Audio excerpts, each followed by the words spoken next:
ولكم فيها جمال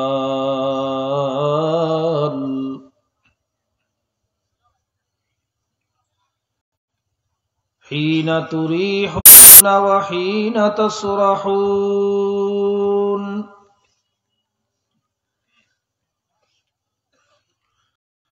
وتحمل أثقالكم إلى بلد لم تكونوا بالغيه إلا بشق الأنفس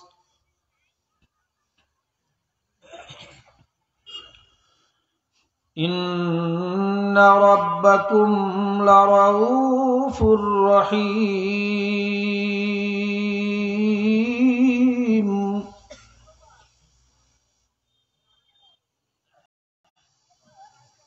والخيل والبغال والحمير لتركبوها وزينة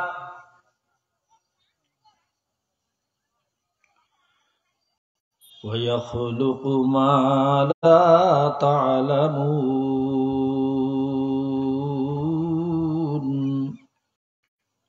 صدق الله المولانا العظيم وصدق رسوله النبي الكريم ونحن على ذلك لمن الشاهدين والشاكرين ربنا تقبل منا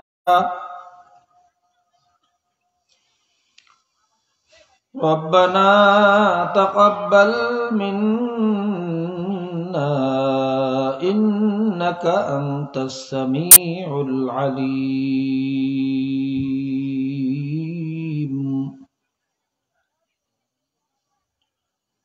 وتب علينا يا مولانا إنك أنت التواب الرحيم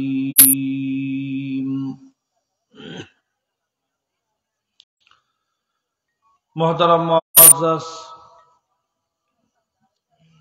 সম্মানিত সভাপতি সদর ইজলাস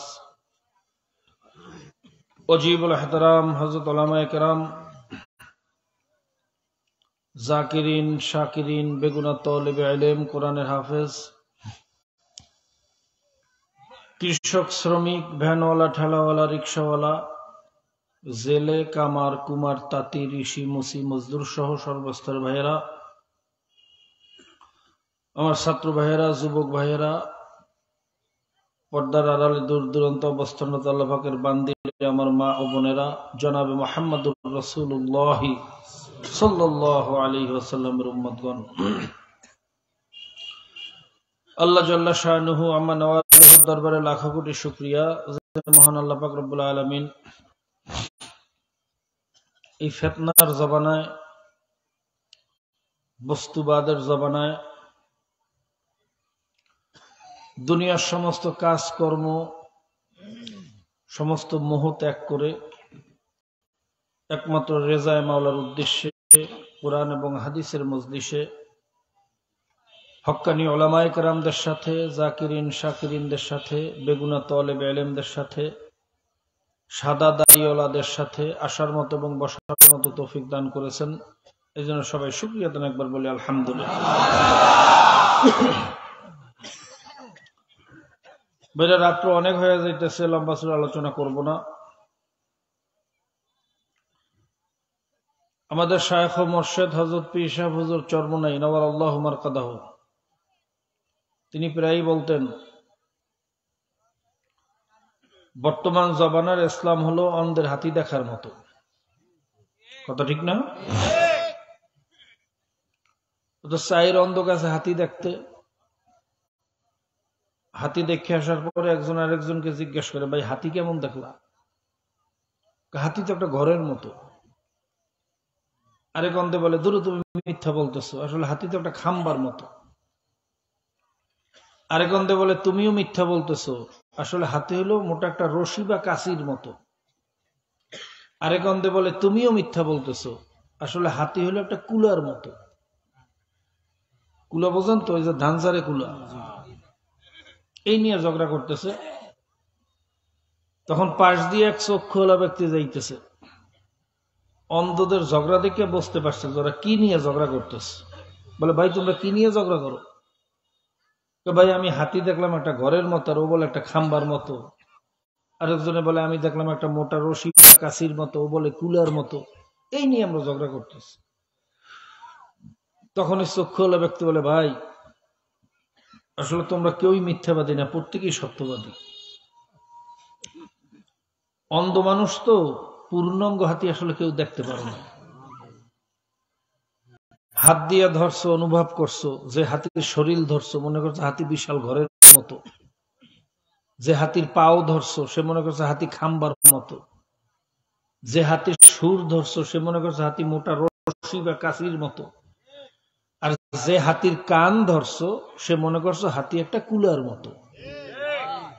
আসলে সব কিছু মিললে হইল হাতি, আর কোনো একটা ছাড়া হাতি হইতে পারে যখন পারে।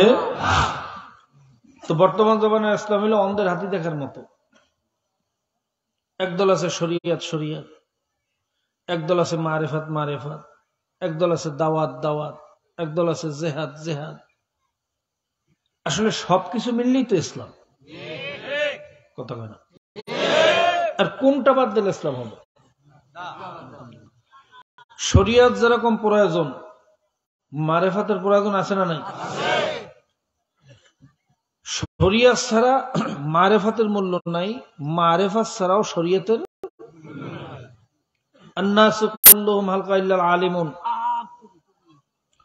সমস্ত মানুষ ধ্বংসশীল, ক্ষতিগ্রস্ত হবে, জাহান্নামে যাবে, শুধু আলেমরা জান্নাতে যাবে। আল আলিমুন কুল্লুহুম হালকা ইল্লাল আমিলুন, সমস্ত আলেমরাও জাহান্নামে যাবে, যারা ইলম অনুযায়ী আমল করবে তারা, কথা কয় না। আল আমিলুনা কুল্লুহুম হালকা ইল্লাল মুখলিসুন, সমস্ত আমলকারীরাও জাহান্নামে যাবে, শুধু যাদের আমলের ভিতরে তাকওয়া আছে, পরহেজগারি আছে, খুলুসিয়াত আছে, অর্থাৎ মারেফাত আছে। কি আছে? তারাই একমাত্র জান্নাতে যাবে। আল মুখলিসুনা আলা খাতারিন আযীম, এই খুলুসিয়ার স্থানটা বড় পিচ্ছিল, ভয়ানক একটা জায়গা। কাজে শরিয়াত যেরকম প্রয়োজন, মারেফাতেরও কথা হয় না। শরিয়াত এবং মারেফাত এক এবং অভিন্ন দুইটা জিনিস, যেমন শরীর এবং রুহু। শরীর দেখা যায়, রুহু দেখা যায়, কিন্তু রুহু না থাকলে শরীর বাঁচতে পারবে, আর শরীর না থাকলেও রুহু থাকতে পারবে। আমরা নামাজ পড়ি, এই নামাজটা হলো শরিয়াতের হুকুম, আমরা নামাজ পড়তেছি। নামাজের আরকান আহকাম, হুকুম আহকাম, নিয়ম কানুন নিয়ে আমরা কি পড়তেছি? এটা হলো শরিয়াত। আর নামাজের ভিতরে যে তাকওয়া, পরহেজগারি, আল্লাহ পাকের ভয়, আল্লাহ পাকের খেয়াল, আল্লাহ পাকের মোহাব্বত, এইটার নাম হলো মারেফাত। কথা ঠিক না? যেই শরিয়াতের নামাজের সাথে মারেফাতের উপস্থিতি নাই, সেই নামাজ নামাজিকে জান্নাতে নিতে পারবে না। যখন পারবে। দলিল কি? ফাওয়াইলুল লিল মুসাল্লিন, নামাজীদের জন্য ওয়াইল দোজখ। কাদের জন্য? আমার দিকে খেয়াল করেন, কাদের জন্য? বুঝলেন? নামাজ হলো আসসালাতু মিফতাহুল জান্নাহ, বেহেশতের চাবি। সুবহানাল্লাহ। ঈমানের পরে সবচেয়ে গুরুত্বপূর্ণ যে ইবাদত, সেটা হলো নামাজ। আল ফারকু বাইনাল কাফির ওয়াল মুসলিমের তরকুস সালাহ, মুসলমান এবং কাফেরের মধ্যে পার্থক্য হলো কাফের নামাজ পড়ে না, মুসলমান নামাজ পড়ে। ইন্নাস সালাতা তানহা আনিল ফাহশাই ওয়াল মুনকার ওয়া লাযিকরুল্লাহি আকবার। আল্লাহ পাক বলতেছেন এই নামাজ হলো সবচেয়ে বড় জিকির। সুবহানাল্লাহ। এই নামাজ নামাজিকে সমস্ত ফাহশা এবং মুনকার, খারাপির থেকে আল্লাহ বাঁচাই রাখে। অথচ এইখানে এসে বলতেছে ফাওয়াইলুল লিল মুসাল্লিন, নামাজীদের জন্য ওয়াইল দোজখ। কি দ্বিমুখী কথা হইল না? কথা কেন? কোন নামাজীদের জন্য ওয়াইল দোজখ? الذين هم عن صلاتهم ساهون যারা সুস্তি কাহিনীর সাথে নামাজ পড়বে, ঢিলা ঢালা নামাজ, নামাজের ভিতরে দাঁড়াইছে, কার সামনে দাঁড়াইছে, কেমনে দাঁড়াইতে হইবে, কোনো আদব নাই, লেহাজ নাই। নামাজের ভিতরে দাঁড়াইয়া টাকা পয়সার হিসাব করে আছে না নাই? জোরে কোন আছে না নাই? আল্লাযীনা হুম ইউরাউন, যারা মানুষকে দেখানোর জন্য নামাজ পড়ে, আমার মাওলার জন্য পড়ে না, ওই নামাজিকে জান্নাতে নিতে পারবে না। তাহলে নামাজ পড়তে হবে কার জন্য? জোরে কোন। এখন যদি কেউ বলে যে দিলের পর্দা বড় পর্দা, বাইরের পর্দা কিছু না, আজাজিলে সেজদা দিয়া নাপাক করলো সব জায়গা, নাউজুবিল্লাহ কয় না? লা মোকামে সেজদা দিলে খুশি হয় যে রব্বানা। একদল আছে না আমাদের দেশে, এরা কয় আজাজিলে সেজদা দিয়ে তো জমিন নাপাক বানিয়ে ফেলাইছেন, নামাজ পড়বো কোথায়? সেজদা দেওয়ার জায়গা নাই। দেল যদি ঠিক না হয়, দেলের পর্দা হইলো বড় পর্দা, বাইরের পর্দার তো দরকার নাই। নাউজুবিল্লাহ কয় না? এই মারেফাতি গ্রুপ বাইরে কথাটা আসলে একদিক দিয়ে ঠিক আছে। দিলের ভিতরে যদি নামাজের আজমাত, নামাজের মহাব্বত না থাকে, পর্দার আজমাত, পর্দার মহাব্বত যদি না থাকে, উপরে উপরে পর্দা করলে, নামাজ পড়লে, এই নামাজ কিন্তু আল্লাহর কাছে কোনো মূল্য মূল্য। কিন্তু শরিয়াতের হুকুম নামাজ না পড়িয়া নামাজের মহাব্বত ভিতরে সৃষ্টি করা সম্ভব? শরিয়াতের হুকুম পর্দা না মানিয়া পর্দার মহাব্বত ভিতরে অর্জন করা সম্ভব? কাজী ভাইরা, শরিয়াত যেরকম প্রয়োজন, মারেফাতও একটা ছাড়া আরেকটার কোনো মূল্য। আরেক দল আছে দাওয়াত, এরা দাওয়াতের ফজিলত পড়ছে, दावत में कामयाबी है, सियासत में हलाकत है, हुकूमत से कामयाबी नहीं आएगा, जिहाद फसाद है। একদল আছে না নাই? এরা বলতে চায়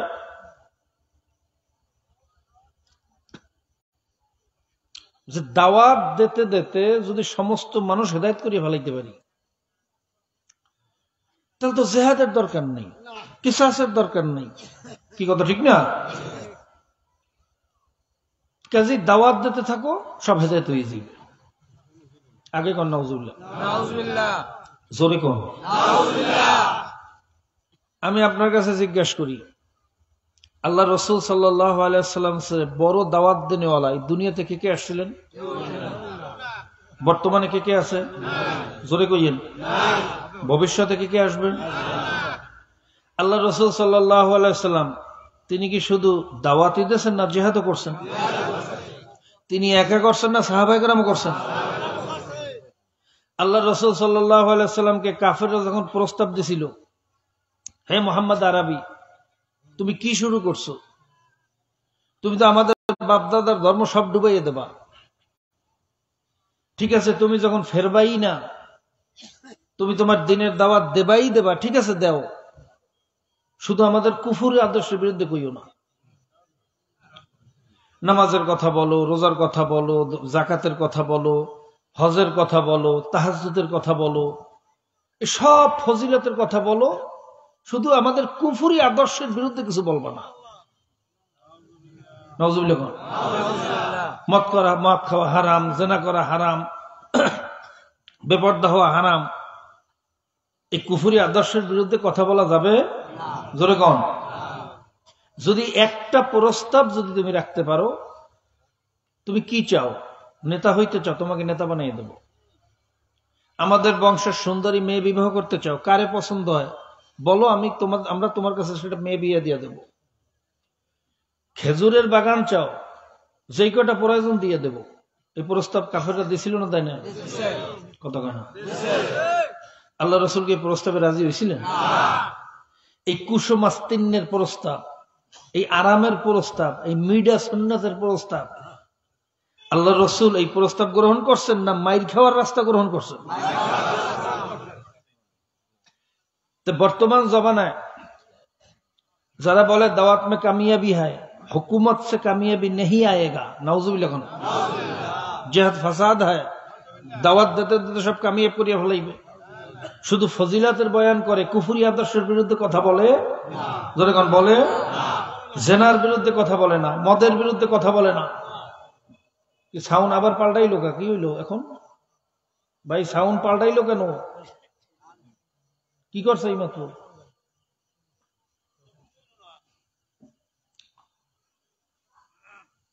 আমি না বললে মোরামুরি করবে না, আমি বয়ান করতে পারবো না। একবার বেরেন ঘুরিয়ে গেলে আমি কথা বলতে পারি না।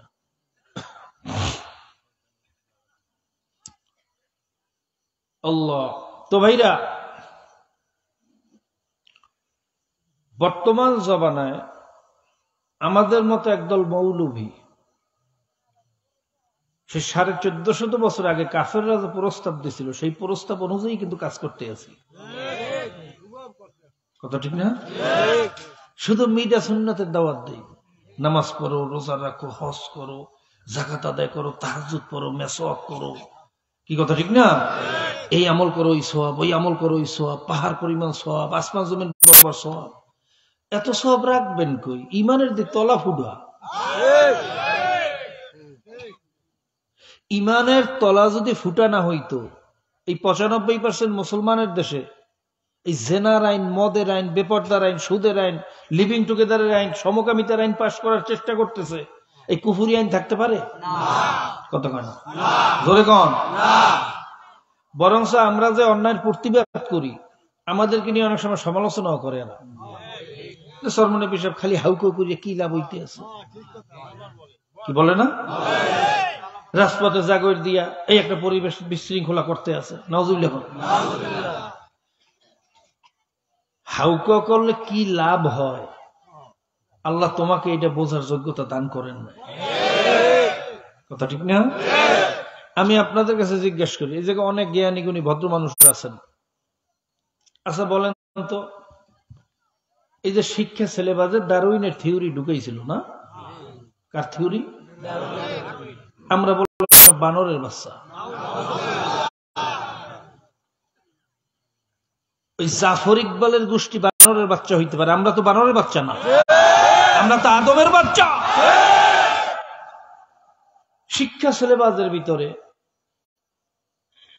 ভাইরা বিজ্ঞানের নামে একটা বিতর্কিত থিওরি, যেই থিওরি পৃথিবীর 95% বৈজ্ঞানিকরা প্রত্যাখ্যান করছে, পৃথিবীর সমস্ত উন্নত কান্ট্রি থেকে বাদ দিছে, উন্নত ইউনিভার্সিটি থেকে বাদ দিছে, ক্যামব্রিজ থেকে বাদ দিছে, হার্ভার্ড থেকে বাদ দিছে, অক্সফোর্ড থেকে বাদ দিছে, জার্মান থেকে বাদ দিছে, ফ্রান্স থেকে বাদ দিছে, আমেরিকা থেকে বাদ দিছে, লন্ডন থেকে বাদ দিছে।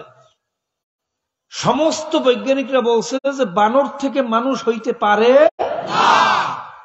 অথচ ডাস্টবিনে নিক্ষিপ্ত বিষাক্ত থিওরি আমাদের মুসলমানের সন্তানদের শিক্ষা সিলেবাসের ভিতরে ঢুকাইছে, যাতে মুসলমানের সন্তান সব নাস্তিকের বাচ্চা হয়। আচ্ছা বলেন তো, এই থিওরির বিরুদ্ধে আন্দোলন করার কারণে কাজ হয়েছে নয় না? কথা কয় না? কয় পার্সেন্ট মানুষ আন্দোলন করছি? আমার তো মানে এই জায়গায় যারা উপস্থিত আছেন এদের মধ্যে 1% মানুষে করেন না। সবাই যাইতে পারছি? কথা কয় না? একটু পরীক্ষা করিয়া দেখাই, এখনই দেখবেন।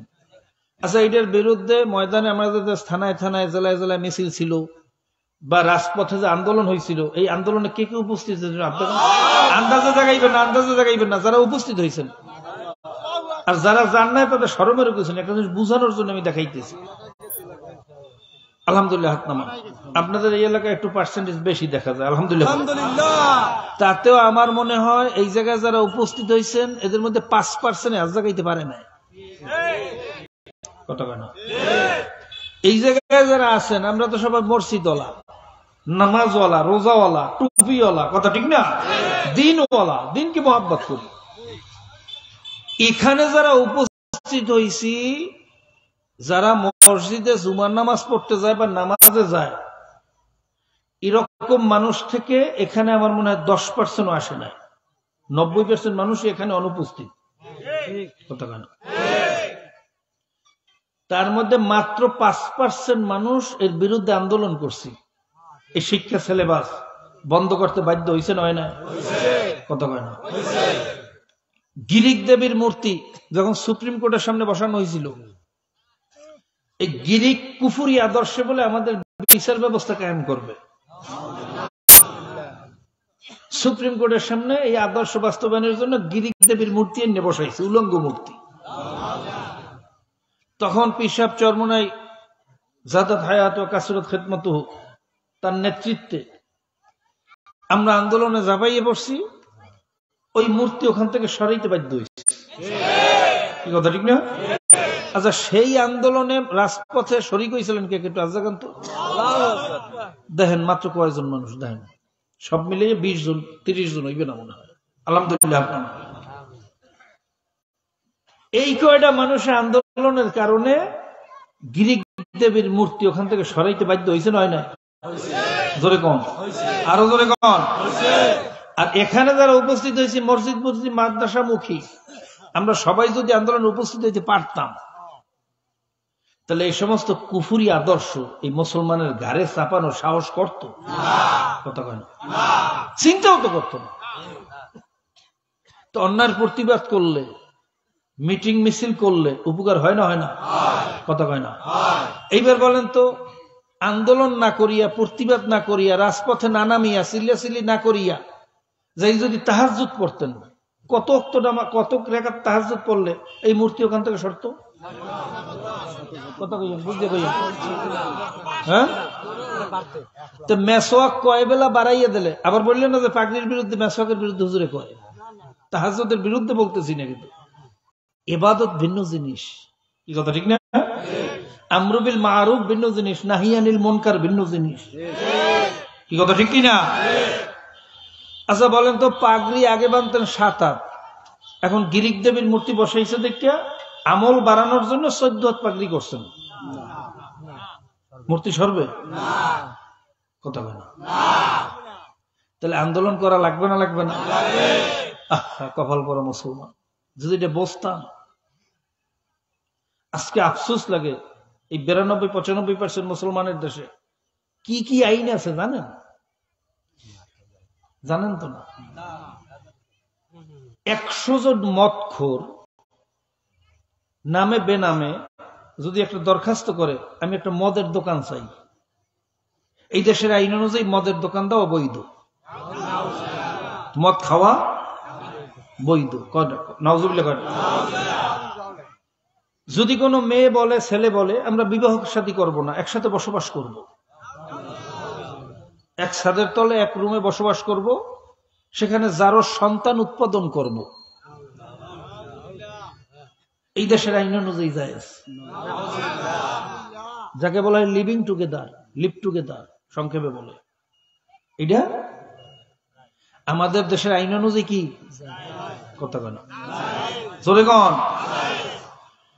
কেউ যদি বলে যে আমি সংসার করব না, আমি পতিতাবৃত্তি করব, দেহ ব্যবসা করব, পাড়ায় গিয়া পতিতালয় গিয়া দেহ ব্যবসা করব, জায়েজ। এটা কি মুসলমানের আইন না কাফেরের আইন? জোরে কন। প্রাপ্তবয়স্ক ছেলে মেয়ে টাকার বিনিময়ে জেনা করবে, সমস্যা নাই, কিন্তু বিয়ে করতে সমস্যা আছে না?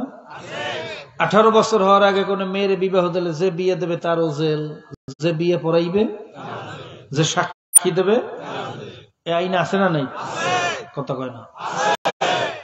বাইরে যারা একটা সচেতন তারা তো ভালো করে জানেন, আর যারা প্রশাসনিক কাজের সাথে সম্পৃক্ত আছেন। আমার এলাকায় এরকম ঘটনাও ঘটছে, আপনারা জানেন, আমি চেয়ারম্যানের দায়িত্ব পালন করছি 2 টার্ম। 18 বছর হইতে মাত্র 3 মাস বাকি। কয় মাস? গরিব বাবা,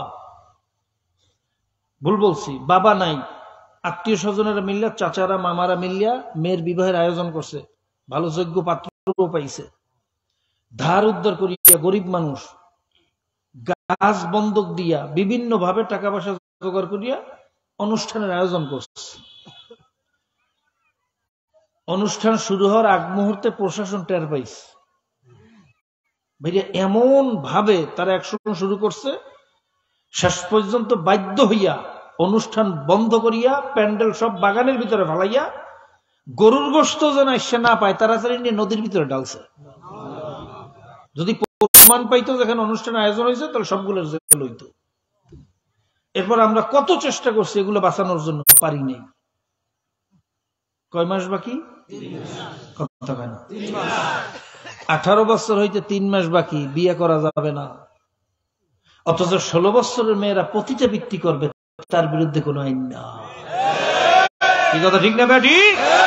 লিভিং টুগেদার করবে, জেনা করবে, তার বিরুদ্ধে আইন নাই। আইন হইল মুসলমানের বিরুদ্ধে, বিয়ার বিরুদ্ধে, পর্দার বিরুদ্ধে। কথা ঠিক না? এটা গেলে মুসলমানের আইন না কাফের আইন? জোরে কন। এই কুফুরি আইন আদর্শগুলো আমাদের সমাজে আছে না নাই? জোরে কইয়েন। এই আইনগুলো বাস্তবায়ন করে কারা? জিন আর ফেরেশতারা? তো ফেরাউন আর নমরুদ কবর থেকে ইয়ে করে? জোরে কইয়েন। না দেশের জাতা মানুষে করে? এইবার বললে বলেন তো, এই কুফুরি আইন আদর্শগুলো বাস্তবায়নের জন্য যদি আপনি চেষ্টা করেন, সহযোগিতা করেন, আর এর বিরুদ্ধে যদি আপনার চেষ্টা না থাকে, তা আপনার ইমানের অবস্থা কি সেইটা আজকে আমার এনে বুঝাইয়া হিসাব নিকেশ মিলেই তারপর হাইতে যাইবেন। আর এক বয়ান করবো না, খালি ফজিলতের বয়ান। এই আমল করো ওই সব, ওই আমল করো ওই সব, পাহাড় পরিমাণ সব। এত সব রাখবেন কই? ইমানের দিক তলা ফুটো হইয়া রয়েছে। কি কথা ঠিক না ভাই? আল্লাহ পাক রব্বুল আলামিন আমাদেরকে মোমেন হওয়ার তৌফিক দান। কাজী ভাইরা, এখন বলতে পারেন হুজুর এই কুফুরি আদর্শ সমাজ থেকে দূর করব, অন্যায়ের প্রতিবাদ করব, সেরকম কোন প্ল্যাটফর্ম, সেরকম কোন সংগঠন তো দেখি না। আপনার চোখের পাওয়ার কম, এই জন্য নাও দেখতে পারেন। কথা ঠিক না? কথা কয় না? বলতে পারেন হুজুর আপনারা যা করেন হ্যাঁ তো পছন্দ হয় না, আমাকে নেতৃত্ব ভালো লাগে না। আপনার ভালো নাই লাগতে পারে, অনেকের কাছে মিষ্টি ভালো লাগে না, এজন্য মিষ্টির দোষ না। কথা কয় না? অনেকে অনেক মাছ খায় না, এজন্য মাছের দোষ না, আমের দোষ।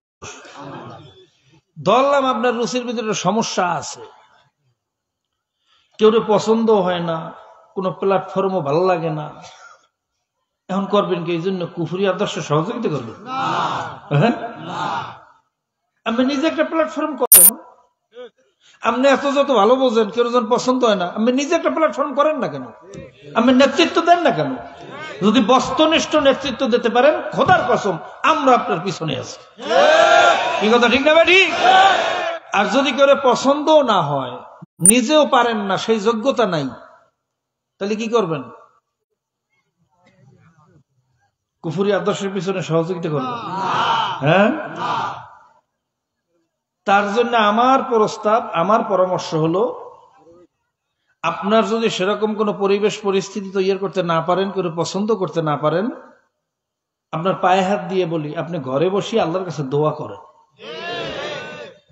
দিলের ভিতরে জ্বালা সৃষ্টি করেন, মনে মনে পরিকল্পনা করেন, আল্লাহর কাছে 2 ফোঁটা চোখের পানি ফালাইয়া মাওলার কাছে সাহায্য প্রার্থনা করেন। আল্লাহ, এই 95% মুসলমানের দেশে জেনার আইন সহ্য করতে পারি না, এই বেপরদা সহ্য করতে পারি না, মদের আইন সহ্য করতে পারি না। আল্লাহ, তুমি আমাকে বুদ্ধি দাও, আমাকে শক্তি দাও, আমাকে সাহস দাও। এইভাবে যদি দোয়াও করতে পারেন, ওয়াযালিকা আযআফুল ঈমান, আপনার ভিতরে সরিষার দানা পরিমাণ হইলেও ঈমান আছে। কি কথা ঠিক কিনা? আর সরিষার দানা পরিমাণ ঈমান নিয়েও যদি আল্লাহর ফজলে মরতে পারি, গুনাহ অনুযায়ী আযাব ভোগ করার পরে হইলেও একদিন না একদিন জান্নাতে যাওয়ার আশা কি আছে না নাই? আর যদি কপাল ভালো হয়, নসিব যদি ভালো হয়, তাহলে যদি সরিষার দানা পরিমাণ ঈমানও থাকে, হয়তো কোনো সুপারিশের মাধ্যমে আল্লাহ ফয়সালা করে দিতে পারে। ঠিক কথা ঠিক না? সহিহ রাওয়ায়াতের ভিতরে আসছে, কিয়ামতের ময়দানে একজন হাফেজ কমপক্ষে 10 জনকে সুপারিশ করে আল্লাহর বেহেশতে নিয়ে যায়। একজন হক্কানি আলেম, একজন আল্লাহর ওলি কমপক্ষে 40 জনকে সুপারিশ করে আল্লাহর বেহেশতে নিয়ে যায়। আল্লাহু ইউদাইফু মান ইয়াশা, আল্লাহু ওয়াসিউন আলিম। আমার মাওলা যদি চায় যোগ্যতা অনুযায়ী সুপারিশের ক্ষমতা আরো বাড়াই দিতে পারে। যদি নসিব ভালো হয়, দুনিয়াতে আল্লাহর ওলিদের সাথে মহাব্বত থাকে, ভালোবাসা থাকে, কিয়ামতের ময়দানে আল্লাহ পাক রব্বুল আলামিন তার উসিলে হয়তো মাফ করিয়ে দিতে কি পারে না? পারে না? কিন্তু খোদা না খাস্তা বাবা, যদি ইমানের ভিতরে ত্রুটি থাকে, কোন জায়গায় ত্রুটি? জোরে কইয়েন। তাহলে কোন হাফেজ তো ভালো কথা, কোন আলেম তো ভালো কথা, কোন পীর তো ভালো কথা, খুদ নবীও কাউকে সুপারিশ করতে পারবেন? জোরে কোন পারবেন? নূহ আলাইহিস সালাম তার ছেলে কেনানকে সুপারিশ করে জান্নাতে নিতে পারবে? ইব্রাহিম আলাইহিস সালাম তার পিতা আজর কুমারকে জান্নাতে নিতে পারবে? আল্লাহর রাসূল তার আপন চাচা আবু তালেবকে জান্নাতে নিতে পারবে? কাজী বাবা পায়ে হাত দিয়ে বলিয়া গেলাম, কি করতেছি? এই ইমান আমল নিয়ে মাওলার দরবারে দাঁড়াইতে পারবো কিনা? ইমানের কি অবস্থা, আমলের কি অবস্থা, হিসাব নিকাশ মিলাইয়া বুঝতে শুনিয়া তারপর মাওলার কবরে যেয়ে শুনি। কি রাজি আছি না সবাই? তবে ভুল করছি, অন্যায় করছি, বুঝি নাই, না বুঝিয়া করছি, শয়তানের ধোকায় পড়িয়া করছি, এখন কি তওবা করা লাগবে না? কথা কয় না?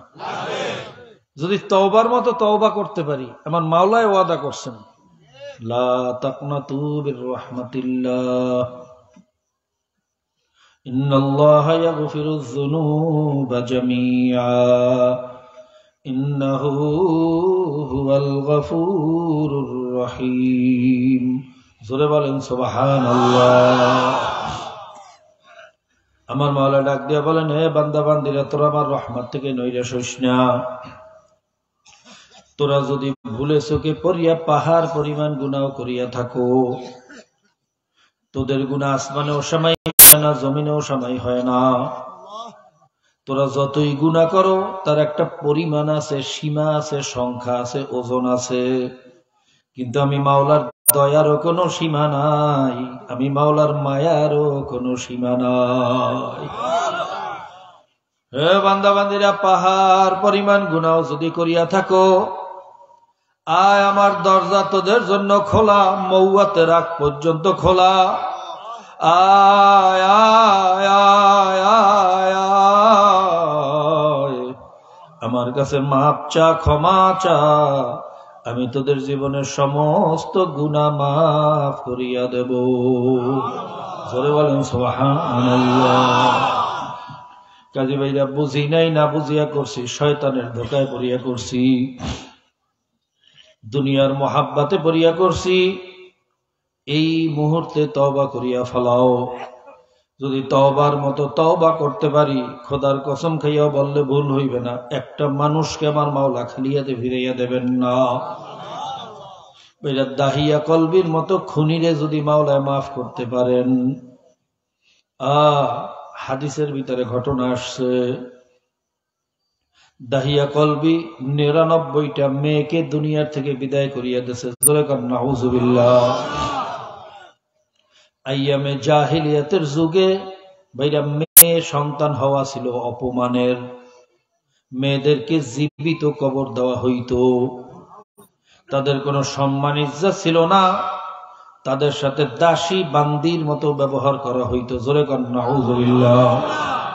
যে আমলটা এখন বর্তমানে ভারতে শুরু হইছে, ভারতে যখন পরীক্ষা নিরীক্ষা করিয়া জানতে পারে উদরের বাচ্চা মেয়ে বাচ্চা, ভাইরা দুনিয়াতে আসার আগেই তাকে গলা টিপে হত্যা করিয়া ফেলায়। যদি কোনোভাবে দুনিয়াতে চলিয়াই আসে, প্রায় সময় দেখা যায় ডাস্টবিনের ভিতরে, পলিথিনের ভিতরে ভাইরা মেয়ে বাচ্চা বিনের ভিতরে ফেলাইয়া দিয়েছে পলি করিয়া। জোরে কর নাউজুবিল্লাহ। ভাইরা মানবাধিকারের মুখোশধারী পশ্চিমারা এই ব্যাপারে কোনো কথা বলে না। ওদের যত কথা, যত বক্তব্য হইল মুসলমানের বিরুদ্ধে। কথা ঠিক না? জোরে কর ঠিক না বেঠি? সেখানে যে মেয়েদেরকে বঞ্চিত করা হয়, বাপের সম্পদের কোনো অংশ দেওয়া হয় না, এই ব্যাপারে মানব অধিকার সংস্থার বাইরে ওই দালালদের কোনো কথা নাই। যত কথা হইল মুসলমানদের বিরুদ্ধে। আল্লাহ ওই কফার পোড়াদেরকে হয়তো হেদায়েত করো, হয়তো ধ্বংস করিয়া দাও। দাহিয়া কলবি ভাইরা 99টা মেয়েকে দুনিয়া থেকে বিদায় করিয়া দিয়েছেন। মেয়েদের কোনো ভাইরা তাদের ভবিষ্যৎ ছিল না, তাদের অধিকার ছিল না। আমার নবী দুনিয়াতে আসার পরে মা বোনদের অধিকার প্রতিষ্ঠিত করছেন। জোরে কোন সুবহানাল্লাহ। আমার নবী এসে যখন দেখলেন, হারে যেই মা 10 মাস 10 দিন আমাকে গর্ভে রাখে, যেই মা নিজে না খাওয়াইয়া সন্তানকে খাওয়ায়, আল্লাহ সন্তান বড় করতে গিয়া রক্ত পানি করিয়া ফেলায়, সেই মায়ের এইভাবে অপমান সহ্য করা যায় না। আল্লাহ আমার মাদেরকে ভালোবাসা আমাদের মনের ভিতরে শিক্ষা দিয়া দাও। আমার নবী এসে ঘোষণা দিলেন, যার একটা সন্তান হবে মেয়ে সন্তান, তার এক পাও জান্নাতে চলিয়া গেল। যার 2টা সন্তান মেয়ে সন্তান, তার দোনোটা পাও জান্নাতে চলিয়া গেল। যদি ঈমান ঠিক থাকে জান্নাত তার উপরে ওয়াজিব। জোরে কোন সুবহানাল্লাহ। আমার নবী ঘোষণা দিলেন, আইয়ুমা রাজুলুন নাকাত ইস্তাকমালা নিসফাদ-দিন ফালইয়াত্তাকিল্লাহু নিসফুল বাকি। যে বিবাহ করলো দিনের অর্ধেক পুরা করলো, বাকি অর্ধেক হইল মাওলা পাকের ভয় ভীতির মধ্যে, ইবাদতের মধ্যে। জোরে কোন সুবহানাল্লাহ। এই জন্য বিবাহকে বলা হয় ভাইরা নিসফুদ্দিন, আন-নিকাহু নিসফুদ্দিন। দিনের অর্ধেক হইল বৈবাহিক জিন্দেগানি। জোরে কোন সুবহানাল্লাহ। স্ত্রীদেরকে বলা হয় সহধর্মিণী, জীবন সঙ্গিনী, প্রিয়তমা স্ত্রী। আমার নবী স্ত্রীদেরকে ভালোবাসা শিক্ষা দিলেন।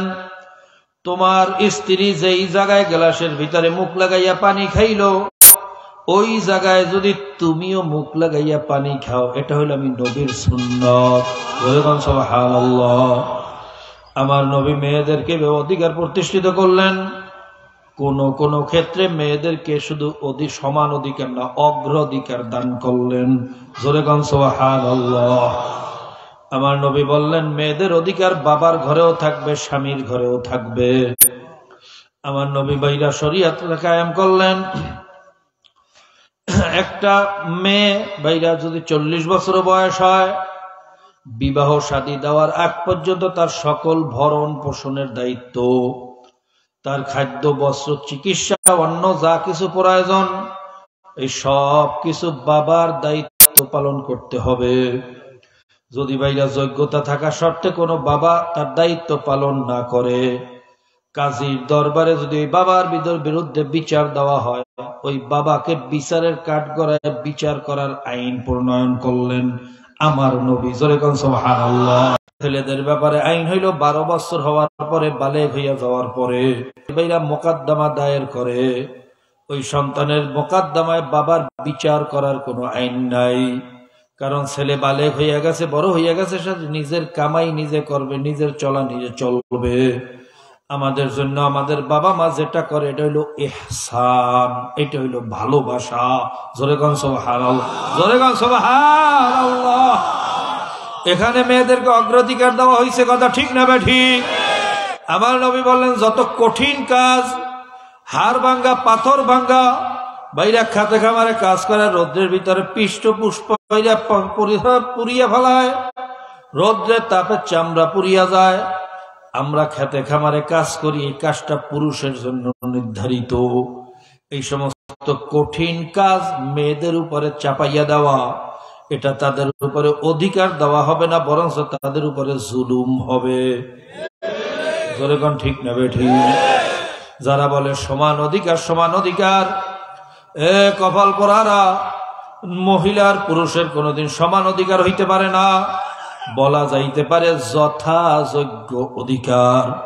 কোন কোন ক্ষেত্রে মেয়েদেরকে অগ্রাধিকার দেওয়া হবে, কোন কোন ক্ষেত্রে ছেলেদেরকে অগ্রাধিকার দেওয়া হবে। কথা ঠিক না বেঠিক?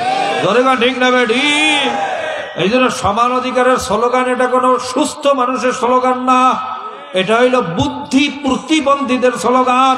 কথা ঠিক না বেঠিক? ধরে কোন ঠিক না বেঠিক? নারী আর পুরুষের কোনোদিন সমান অধিকার হইতে পারে না। যদি নারী আর পুরুষের সমান অধিকার হইতো, তাহলে পুরুষও যেরকম ভ্যান চালায়, রিক্সা চালায়, ঠেলা গাড়ি চালায়, মেয়েদেরকেও ভ্যান চালাইতে হবে, রিক্সা চালাইতে হবে, ঠেলা গাড়ি চালাইতে হবে। পুরুষ যেরকম পারে 2.5 মণ বস্তা মাথায় নিয়া 5 তলা বিল্ডিং এর উপরে উঠিয়া যায়, মেয়েদেরকেও 2.5 মণ বস্তা মাথায় নিয়ে চলতে হবে। কথা ঠিক না বেঠিক? এইটা যদি মেয়েদেরকে চাপাইয়া দেওয়া হয়, এটা অধিকার হবে না, বরঞ্চ তাদের উপরে জুলুম করা হবে। কাজী বাবা, যারা সমান অধিকারের স্লোগান দিয়া, নারী স্বাধীনতার স্লোগান দিয়া এই পাশ্চাত্যদের সংস্কৃতি আমাদের ভিতরে চালু করিয়া জেনার মাধ্যমে যারো সন্তান তৈয়ার করতে চায়, কথা ঠিক না বেঠি? জোরে গান ঠিক না বেঠি? সমান অধিকারের নামে, সমান চাকরির নামে মেয়েদেরকে ঘরের থেকে বাহির করিয়া বাইরা লিভিং টুগেদারের পদ্ধতি চালু করি আমাদের ফ্যামিলি সিস্টেমকে ধ্বংস করতে চায়।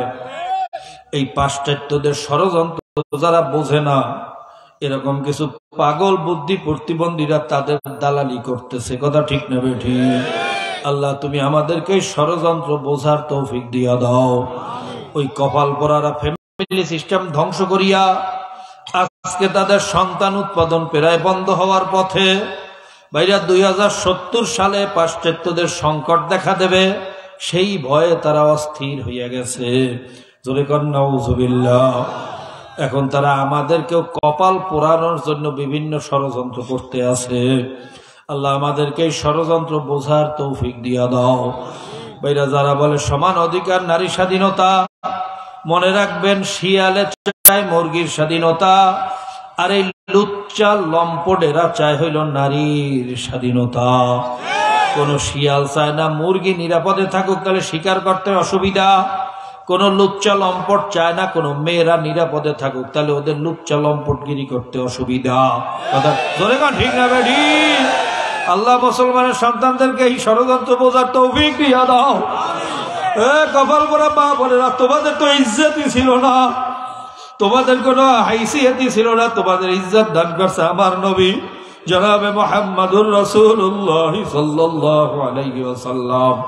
আর আজকে আমার নবীরে চেনো না, পাশ্চাত্যদের ধোকায় পড়িয়া তাদের দালালি শুরু করছো।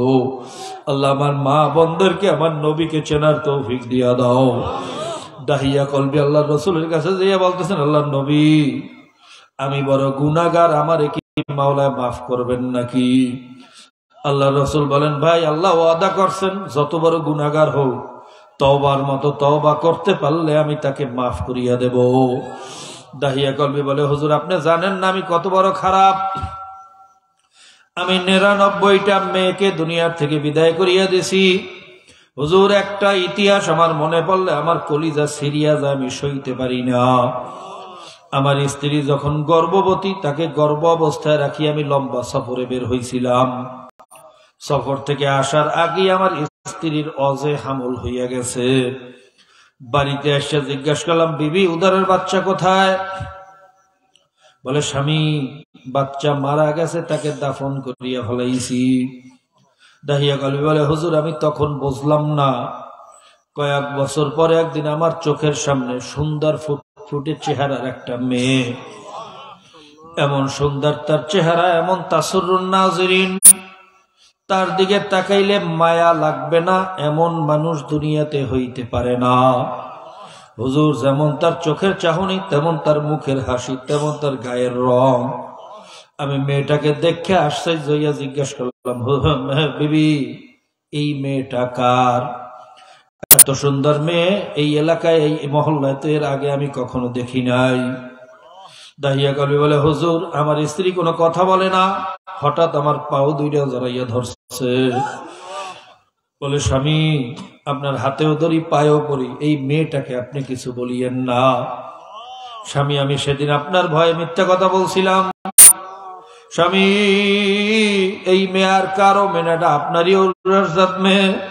স্বামী, আপনার কাছে আমার আর কোনো চাওয়া নাই, আর কোনো দাবি নাই, আর কোনো পাওয়া নাই, শুধু এই মেয়েটাকে আপনি কিছু বলবেন না। দাহিয়া কলবি বলে, হুজুর, আমি তখন কোনো কথা বললাম না। একদিন ঠিকই পাহাড়ের কিনারায় গিয়ে একটা গর্ত করলাম। বাড়িতে এসে বিবিরে বললাম, বিবি, মেয়েটাকে একটু সাজাইয়া পরাইয়া দাও, ওরে নিয়ে নানা বাড়ি বেড়াইতে যাব। আমার বিবি কিছু বুঝতে পারলো না, মেয়েটাকে সাজাইয়া পরাইয়া আমার সাথে দিয়া দিল। আমি ওরে নানা বাড়ির কথা বলিয়া আস্তে আস্তে যখন পাহাড়ের রাস্তা ধরলাম, হুজুর আমার মেয়ে তো একটু বড় হয়েছে, সে তার নানা বাড়ির রাস্তা চেনে। আমাকে বলে, আব্বা কোথায় নিয়ে যাইতেছেন? এটা তো আমার নানা বাড়ির রাস্তা না। আমি তখন মেয়েটার একটা জোরে দাবার দিলাম, বেশি কয়টা রাস্তা চেনো? অনেক রাস্তা দিয়েই তো নানা বাড়ি যাওয়া যায়, বেশি কথা না বলিয়া আমার সাথে চলতে থাক। হুজুর আমার খাবার খাওয়ার পরে মেয়েটা ভয়ে আর কোনো কথা বলে না, আমার সাথে আস্তে আস্তে বিড়ালের মতো চলতে রইল। যাইতে যাইতে যখন আমি পাহাড়ের কিনারে গর্তের কাছে যাইয়া পৌঁছিয়া গেলাম, হুজুর আমার মেয়ে এতই বিচক্ষণ, এতই বুদ্ধিমতী, ওই গর্ত দেখার সঙ্গে সঙ্গে ঘটনা বুঝিয়া ফেলাইছে। হঠাৎ আবার পাও দুইটা জড়াইয়া ধরছে, আব্বা আপনার পায়ে ধরি, আমার আপনি মারিয়েন না। আব্বা আমি কোনোদিন আপনাকে বাবা বলিয়া পরিচয় দেব না, আমি এই এলাকা ছাড়িয়ে অন্য এলাকায় চলিয়া যাব, দুনিয়ার কোন মানুষের কাছে আপনার কথা বলবো না। আব্বা তারপর আবার জীবনটারে শেষ করিয়া দিয়েন না। দাহিয়া গেল বলে, হুজুর এমন ভাবে কান্না শুরু করলো, ওর কান্নায় মনে হয় আসমানের ফেরেশতারাও না কান দিয়া পারে না। ওর কান্নায় মনে হয় পাথরের পাহাড় গুলো কান দিয়া দিয়েছে। কিন্তু আমার দলটা এত শক্ত, এত পাথর, আমার দলটা এক ফোঁটাও নরম হইল না। হুজুর আমি জোর করিয়া মেয়েটারে ধরিয়াই গর্তের ভিতরে ধূপ করিয়া ফালাইয়া চিরজীবনের তরে পাথর চাপা দিয়া দুনিয়ার থেকে বিদায় করিয়া দিলাম। হুজুর হুজুর এই ঘটনা যখন আমার মনে পড়ে, হুজুর এই ঘটনা ঘটাইয়া যখন আমার বাড়িতে আসছি, বিবি জিজ্ঞেস করে স্বামীর বাচ্চা কোথায়? আমি যখন কোনো জবাব দিতে পারি না, আমার বিবি বুঝিয়া বলাইছে কি হইছে। হুজুর এমন ভাবে বুক ফাটা চিৎকার শুরু করছে, ওই কলিজা ফাটা কান্না এখনো যখন আমার কানের ভিতরে বাজে, আমি সহ্য করতে পারি না। আমার ওই মেয়ের চেহারাটা যখন আবার চোখের সামনে বাসে, আমি সইতে পারি না। হুজুর এগুলোও কি আল্লাহ মাফ করবে? হুজুর আল্লাহ আমাদেরকে মাফ করিয়া দাও। আল্লাহ আমাদেরকে তুমি কবুল করিয়া লও। দাহিয়া কলবি এই ঘটনা বলার পরে আমার নবীও চোখের পানি রাখতে পারেন না। আমার নবী জারজার করিয়া কাঁদেন আর বলেন, এ দাহিয়া কলবি, ইও কি কোনো মানুষে করতে পারেনি কপাল পোড়া? এ কপাল পোড়াও কি কোনো মানুষের কাজ? এ দাহিয়া কলবি তুমি জানিয়া রাখ, আমার মাওলা এত দয়ার, এত মায়া, যদি তওবার মতো তওবা করতে পারো, আমার মাওলা এই গুনাহ মাফ না করিয়া পারবে না। আমার মাওলা বড় দয়ার মাওলা, আমার মাওলা বড় মায়ার মাওলা। কাজী ভাইরা, ভুল করছি, অন্যায় করছি, বুঝি নাই না বুঝিয়া করছি। যদি তওবার মতো তওবা করতে পারি, খোদার কসম খাইয়াও বলতে পারি, তওবা করনেওয়ালা বান্দা বান্দির কান্না মাওলায় সইতে পারে না। যখন বান্দা বান্দি মাওলার দরবারে মাথাটারে নত করিয়া ভাইয়া কান্দাকারি শুরু করিয়া দেয়, আমার মাওলা বলে, মান জাআনি মান তাকাররাবা ইলাইয়া তালাক্কাইতাহু মিন বাঈদ। যখন কোন বান্দা বান্দি ভাঙ্গা দিল নিয়ে আমার কাছে উপস্থিত হয়, আমার আরশটা গরম হইয়া যায়, সইতে পারি না। তালাক্কাইতাহু মিন বাঈদ, দৌড়াইয়া যাইয়া রহমতের কোলে না লইয়া আমি থাকতে পারি না। আমার মাওলা বড় দয়ার মাওলা, আমার মাওলা বড় মায়ার মাওলা। কাজী বাবা, আমার মাওলার দয়ার কথা কেমনে বুঝাবো? আমার বুঝাইয়া বলার যোগ্যতা নাই। আমার মাওলা যেমন বড়, তার দয়াটাও সেই রকম বড়। আমার মাওলা যেমন বড়, তার মায়াও সেরকম বড়। তবে ভাইরা তওবা করতে হইবে। দুই সময় কিন্তু তওবাও কবুল হবে না। একটা হইল সাখরাতুল মৌয়াতের সময়, আর একটা হইল কিয়ামতের আখেরি দাঙ্কা যখন বাজবে। সূর্যটা পশ্চিম দিক থেকে উঠিয়া যাইবে, পাহাড়গুলা ধুলার মতো উঠতে থাকবে, চন্দ্র সূর্য গলিয়া খসিয়া খসিয়া পড়তে থাকবে, কি যে প্রলয়ঙ্করী তাণ্ডব শুরু হইয়া যাইবে। বাইরে অনেক কপাল পরা সূর্য পশ্চিম দিক থেকে উঠতে দেখিয়া তাড়াতাড়ি তওবা শুরু করবে। এই কপাল পরা তোমার মতো চালাককে মাওলায় তওবা করার সুযোগ দেবে না। সূর্য পশ্চিম দিক থেকে ওঠার সঙ্গে সঙ্গে মাওলার রহমতের দরওয়াজাটা টাস করিয়া বন্ধ হইয়া যাইবে। সারা জীবন মাওলার দুশ্মনী করবার, সূর্য উঠতে দেখিয়া তওবা করবা। ওরে সালা করে বাটপার, তোর মতো বাটপারকে মাওলায় তওবা করতে দেবে না। বাবুদ্রে আমাদেরকে তুমি মাফ করিয়া দাও। আর একটা হইল ভাইরা, যখন সাখরাতুল মওয়াত শুরু হইয়া যাইবে, আজরাইল যখন উপস্থিত হইয়া যাইবে, অনেক চালাক ভাইরা তাড়াতাড়ি তওবা শুরু করবে, ফেরাউনের মতো আজরাইলকে দেখে তওবা শুরু করবে। কথা ঠিক না বেঠিক? সারা জীবন মাওলার দুশ্মনী করবার, আজরাইলকে দেখে তওবা শুরু করবা।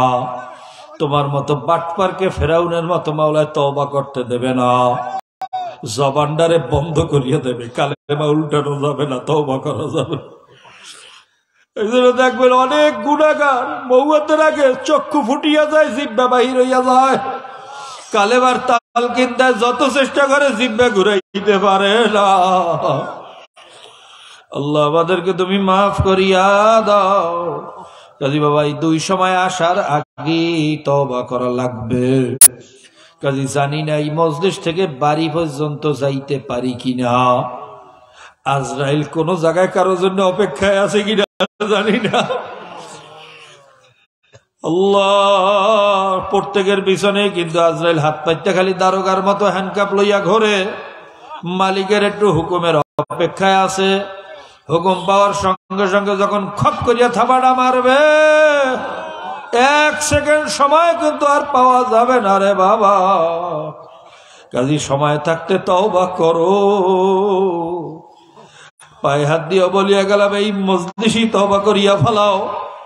কারণ এখানে অনেক হক্কানি ওলামায়ে কেরাম আছেন, অনেক তালেবে ইলম আছেন, অনেক বেগুনা তালেবে ইলম, কোরআনের হাফেজ, যাদের পায়ের নিচে ফেরেশতারা খালি নূরের পর লইয়া দৌড়ায়। এমন সাদা দাড়িওয়ালারা আছে যাদের কান্নায় বলে মাওলায় লজ্জা পায়। এমন আল্লাহর ওলিরা আছে যাদের চেহারার দিকে তাকাইলেও সগীরা গুনাহ মাফ হইয়া যায়।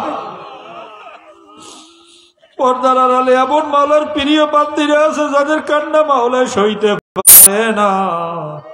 কাজী বাবা, জানি না কার উসিলায় মাওলা আমাদেরকে মাফ করিয়া দেয়।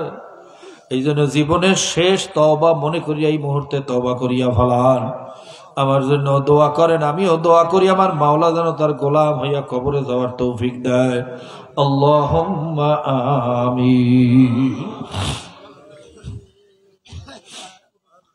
আল্লাহ একটু মজলিসের দিকে চাইয়া দেখো। আল্লাহ, তোমার বান্দারাই উষা ঠেলা জমিনের উপরে বসিয়ে রয়েছে কেন, একটু দেখো। কাজ করবো ভালাইয়া, এ জায়গায় তো খানার জন্য আসে নাই, টাকার জন্য আসে নাই। কেন আসছে তুমি কি বোঝো না মাওলা? একমাত্র তোমার মোহাব্বত ছাড়া আর কোনো কারণ নাই। একটা মানুষেরও খালি হাতে ফিরাইয়া দিও না, একটা মানুষকে তুমি মাহরুম করিও না। আল্লাহ, খালি হাতে যদি ফিরাইয়াতে ভাই মজলিসে কেন আনছো? যখন নিয়াই আসছো ফিরাইয়া দিও না। ভাইরা, 2 ফোঁটা চোখের পানি ফালাইয়া নিজের গুনার কথা মনে করিয়া মালিকের দরবারে ভালো করিয়া কান্দেন আর মাপ চান। যদি কান্না না আসে, কান্নার জন্য চেষ্টা করেন, ভান ধরেন, বাহানা করেন। হাদিসের ভিতরে তোমরা কান্দো কান্দো, কান্না না আসলে কান্নার ভান ধরো, মুখটারে ভাঙ্গিয়া চড়িয়া মাথাটারে নত করিয়া কান্নার জন্য চেষ্টা করো, বাহানা করো। দেখবো একসময় আল্লাহর ফজল ও করমে চক্ষু দিয়া পানি চলিয়া আসবে। আর যদি মাওলার ভয়ে মাওলার মহাব্বতে চক্ষু দিয়া পানি বাহির হইয়া যায়, মান বাকা মিন খাশিয়াতিল্লাহি ফাকাদ হারামাল্লাহু তিলকা আইনা আলান নার, চোখে পানিওয়ালা বান্দা বান্দীদের উপরে বলবে জাহান্নামের আগুন হারাম।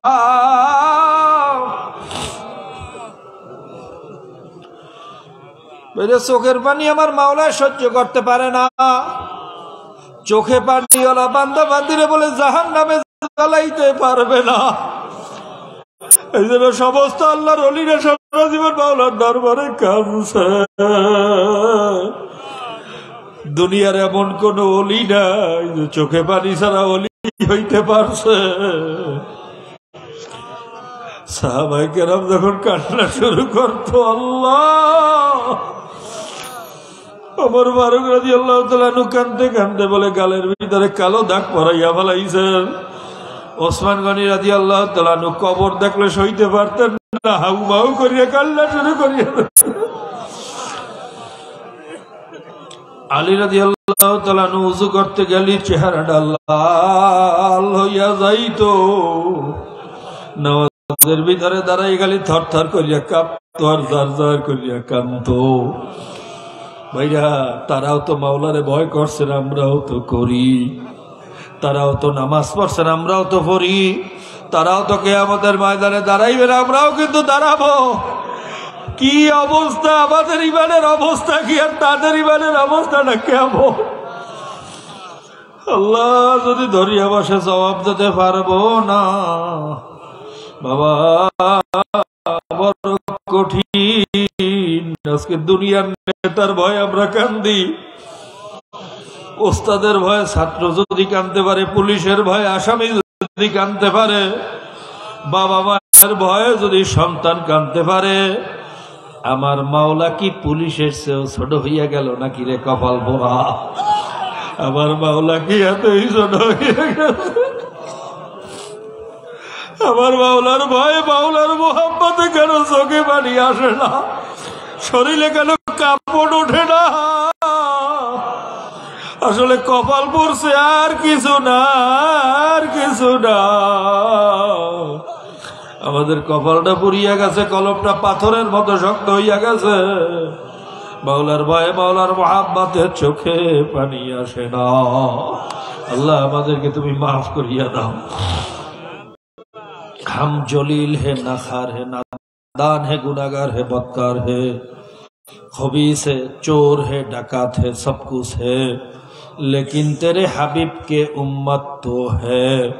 আল্লাহ আমরা চোর, আমরা ডাকাইত, আমরা সুদখোর, আমরা ঘুষখোর, আমরা মদখোর, আমরা জেনাখোর, আমরা সবকিছু আমাদের মতো খারাপ বুঝি আর কেউ নাই। পৃথিবীর ভিতরে আমাদের মতো নিকৃষ্ট বুঝি আর কেউ নাই। কিন্তু যতই খারাপ হই তোমার হাবিবের উম্মত, কপাল গুনে তোমার দোস্তের উম্মত হইয়া গেছি রে মাওলা। তোমার হাবিবের খাতিলে আমাদেরকে কবুল করিয়া লও, তোমার দোস্তের তোফায়েলে আমাদেরকে মাফ করিয়া দাও। আল্লাহ যাদের উসিলায় মাহফিল হইল, যারা চেষ্টা করলো, খাটনি করলো, দূর দূরান্ত থেকে পর্দার আড়াল থেকে যত মা বোনরাও শরীক হইল, সকলের পর তোমার খাস রহমত নাজিল করো মাওলা। আল্লাহ সারা দুনিয়ায় মুসলমানরা বড় বিপদে আছে। ফিলিস্তিনে নতুন করিয়া মুসলমান হত্যা শুরু হয়েছে, হাজার হাজার বাড়ি গ্যাস আগুন দিয়ে জ্বালাইতেছে। 70 বছর যাবৎ কয়লার আগুনে জ্বলতে আছে। আফগানিস্তানে 20 বছর বোমা মারিয়া মুসলমান হত্যা করছে। বস্তিয়া চেস্তিয়া ইরান সহ সারা দুনিয়া মুসলমানের রক্তে লাল। মায়ানমারে মুসলমানের রক্ত দিয়া নহর জারি করিয়া ফেলাইছে। লক্ষ লক্ষ মুসলমানের সন্তান ভিটা বাড়ি হারা, সন্তান হারা, আত্মীয় স্বজন হারা, রাস্তায় রাস্তায় পাগলের মতো করে। এইটা নিয়ে মানবাধিকারের মুখোশধারী বাটপারদের কোনো পদক্ষেপ নাই।